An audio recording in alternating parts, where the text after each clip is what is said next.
Shalom Bapak Ibu Saudara yang dikasihi Tuhan, puji syukur bagi Tuhan kita kembali merenungkan kebenaran firman Tuhan. Judul renungan kita pada hari ini, berpikir benar, bertindak benar. Bapak Ibu Saudara, orang seringkali berkata berpikir dulu sebelum bertindak. Ungkapan ini hanya untuk memastikan agar satu tindakan yang kita ambil sudah sesuai dengan apa yang kita harapkan. Namun sebagai orang percaya, kita dituntut bukan hanya berpikir sebelum bertindak, tetapi berpikir benar sebelum bertindak, agar tindakan yang kita lakukan adalah tindakan yang membawa berkat.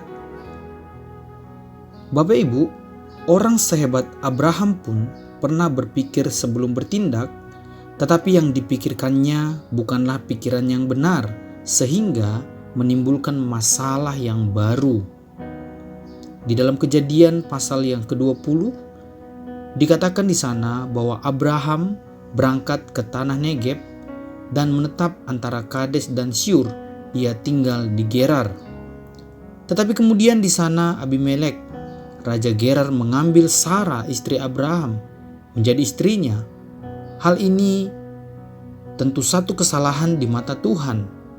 Tetapi Abimelek melakukannya karena dia tidak tahu bahwa Sarah adalah istri Abraham. Dan Abraham sendiri pun menyampaikan kepada orang-orang di sana bahwa Sarah adalah saudaranya.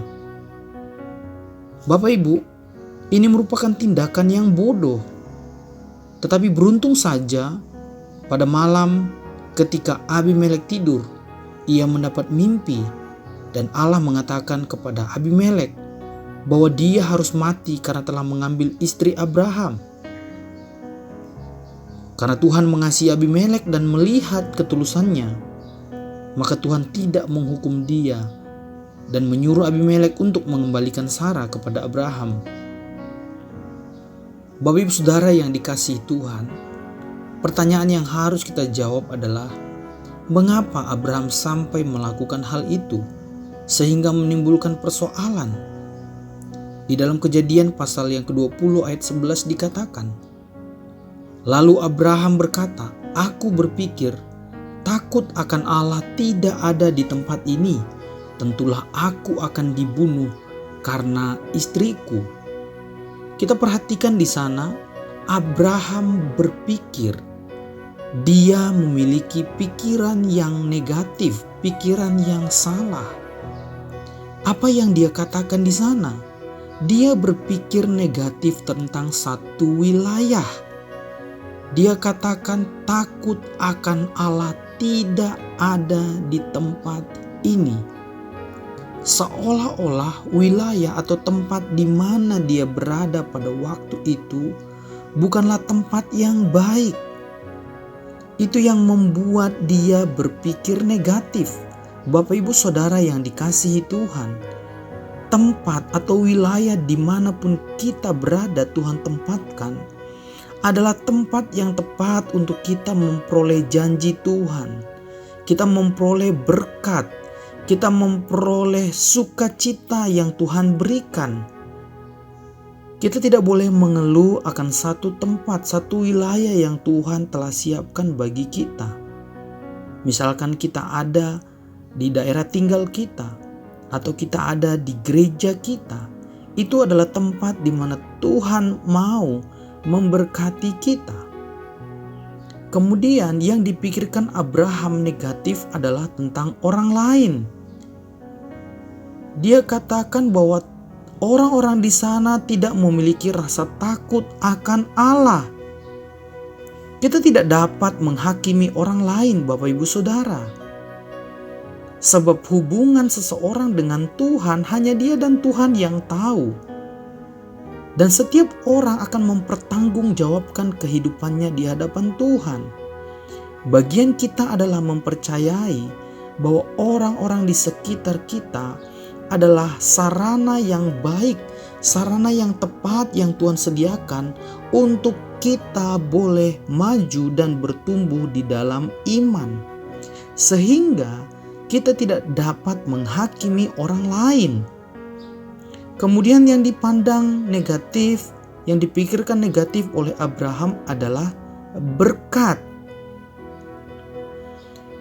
Dia berkata di ayat 11 tadi, takut akan Allah tidak ada di tempat ini. Tentulah aku akan dibunuh karena istriku. Abraham melihat Sarah istrinya bukan lagi sebagai penolong, bukan lagi sebagai berkat yang diberikan oleh Tuhan, tetapi dia melihat Sarah bagaikan kutuk atas dirinya. Dia katakan dia akan dibunuh oleh karena istrinya Sarah. Padahal Tuhan memberikan Sarah bagi Abraham sebagai penolong yang akan menyertai Abraham untuk memperoleh janji Tuhan. Kemudian apalagi Bapak Ibu Saudara yang dipikirkan negatif oleh Abraham? Dia khawatir akan hidupnya. Dia takut dibunuh. Padahal Bapak Ibu Saudara, dia harusnya lebih takut bukan kematian fisiknya, tetapi kematian jiwanya. Di dalam Matius pasal yang ke-10 ayat 28 dikatakan, dan janganlah kamu takut kepada mereka yang dapat membunuh tubuh, tetapi yang tidak berkuasa membunuh jiwa. Takutlah terutama kepada Dia yang berkuasa membinasakan baik jiwa maupun tubuh di dalam neraka. Bapak Ibu Saudara yang dikasihi Tuhan, dari kisah ini mari kita merenungkan, sudahkah kita berpikir benar sebelum kita membuat keputusan? Apakah yang mempengaruhi kita dalam hal membuat keputusan? Kekhawatiran kita kah? Bapak Ibu Saudara yang dikasihi Tuhan, dampak yang ditimbulkan dari pikiran yang negatif dan salah akan berakibat fatal, bukan hanya bagi diri kita, tetapi juga bagi orang-orang di sekitar kita. Kita dapat menularkan hal ini kepada keturunan kita. Jika kita membaca kisah Ishak, dia pun melakukan hal yang sama yang dilakukan oleh Abraham. Dan kita melihat kisah tadi, seandainya Tuhan tidak berbelas kasihan kepada Abimelek, maka hukuman bukan hanya diterima olehnya, tetapi seluruh kerajaannya akan mendapat ganjaran dari pikiran negatif Abraham. Oleh karena itu Bapak Ibu Saudara, berpikirlah yang benar sebelum membuat keputusan. Ketika kita berpikir yang benar dan kita membuat keputusan, maka berkat, sukacita, kelimpahan menjadi bagian kita. Tuhan Yesus memberkati. Amin.